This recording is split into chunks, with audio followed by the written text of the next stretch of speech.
Já vamos aí então, Elisa, com o nosso giro no esporte com o estadual, né? É isso aí, boia. Vamos lá, boa tarde para você também que está em casa. O Cruzeiro venceu o Atlético por 1-0 neste domingo, dentro do Mineirão, e subiu então para a 4ª colocação do Campeonato Mineiro. Com gol de pênalti do boliviano Marcelo Moreno, você confere aí na sua tela, a Raposa chegou então a 7 pontos, um a mais que a equipe de São João del Rei, agora na 5ª posição com 6 pontos. Com 2 minutos de jogo, então, o Louco Abreu quase marcou o seu primeiro gol com a camisa do Esquadrão de Aço. O Uruguai chegou a receber a bola aí do William Júnior, mas cabeceou e olha só, na trave.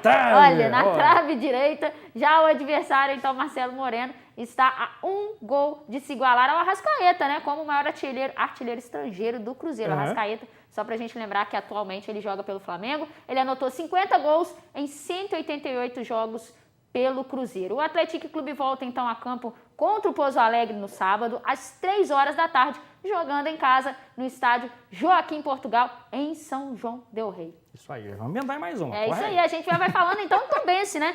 Tombense então que saiu do jejum e conquistou sua primeira vitória no Campeonato Mineiro. O time venceu o RT por 1-0 em Tombos no sábado. O gol da vitória foi marcado pelo atacante Kaique aos 11 minutos do primeiro tempo.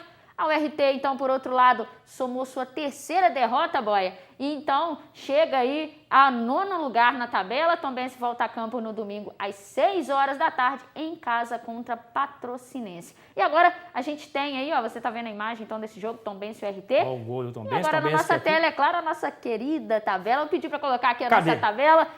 Nossa tabela do estadual, né? A gente tá vendo aí, ó, o Atlético Mineiro em primeiro lugar. O Atlético derrotou o Patrocinense por 3-1 no sábado, continua líder do campeonato. Essa foi a 4ª vitória consecutiva do Galo na competição. O América continua na 2ª posição com 9 pontos. Mesmo depois da derrota pela Caldense no sábado, o time também estava com 100% de aproveitamento no campeonato, mas foi derrotado então por 1-0. E a gente só lembra que a galera aqui da Lanterna dos Afogados, Coimbra e Uberlândia, somando aí o final, né? A caída e a galera que vai aí pro módulo 2, né? Que a gente tá vendo que tem Tupi e Tupinambás. Mas ainda tem muita coisa ainda pra acontecer. É só o início do campeonato. Só destacar aqui os times da região bem, né? Sim, o Atlético tá aí em 5º até o momento. Sexto. E Elisa Ladeira, falando de tabela, saiu outra tabela, mas as das quartas de final da Superliga B, mudando até de esporte, inclusive, tá, gente? Isso aí, Estamos saindo do futebol e indo agora pro vôlei. Conta pra gente. É isso aí, nosso vôlei aqui de Juiz de Fora dando muito orgulho pra gente aqui, né, boy? A gente sai então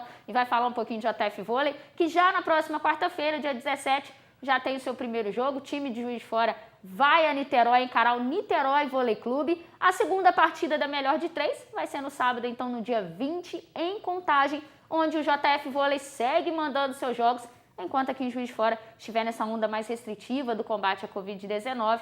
Então, caso seja necessário também mais um jogo, né, boia? Já vai ser disputado no domingo, no dia depois, dia 21, em Contagem. JF terminou invicto em primeiro lugar na fase de classificação e busca, então, manter esse ritmo, né? A partida contra o Niterói vai ser às 6 da tarde, 6 da noite, né? No Colégio Plínio Leite. Depende, olha só. E a gente torce para que o nosso time, né, mantenha o favoritismo que certeza. Conquistou na tabela, né? Elisa, negócio punk agora para você falar, que teve ídolo do Flamengo, gente, que passou aí por uma situação constrangedora, não é isso?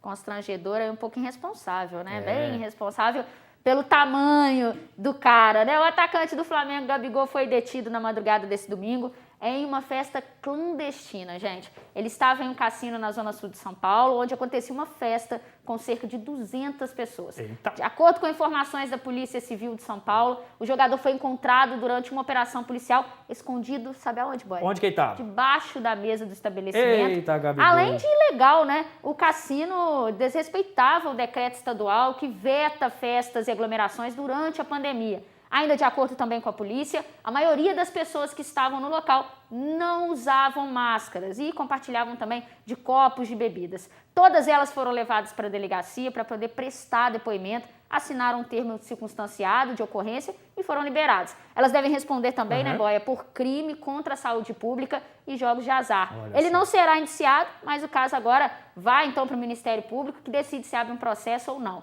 Esse artigo é o 268 do Código Penal, que infringe determinação do poder público destinada então a impedir a introdução ou propagação de doenças contagiosas, prevê também a detenção de 1 mês a 1 ano, além de multa.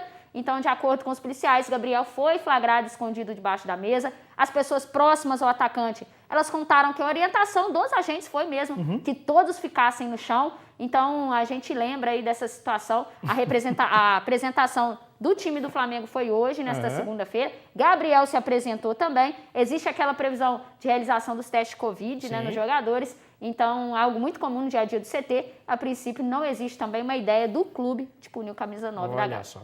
Ficar no chão é diferente de ficar na embaixo da mesa, né, Elisa? Olha só. Vamos torcer, gente, para que esse puxão de orelha ajude não só o Gabigol, mas todo mundo, né? Que é formador de opinião, que é alguém que aparece na mídia, né? De maneira bastante presente. Tem que ser responsável, possa dar, né, exatamente, tem que dar o exemplo. Elisa, Libertadores tá aí, minha querida, e nós temos, gente, ó, 2 brasileiros na segunda fase. Temos 2 brasileiros nessa segunda fase, Grêmio e Santos. As duas equipes venceram, né, no jogo de ida. Pra gente lembrar, o Santos venceu por 2-1 o Deportivo Lara. O Peixe precisa, então, de um empate para avançar à terceira fase preliminar. Santos joga, então, nessa terça-feira, às 7h15 da noite, em Caracas. Agora o Grêmio, que venceu aí o Ayacucho por 6-1 para esse jogo de volta. O Grêmio já oficializou que joga no Equador com um time reserva. Tá tranquilão. Tá mais ou menos tranquilo, né? Porque mesmo perdendo com 4 gols de diferença, continua na competição. Mas o futebol, o bonito é isso, né? Tudo pode acontecer, né, Boia? E lembrando, o Grêmio encara o Ayacucho amanhã, às 9h15 da noite no Equador.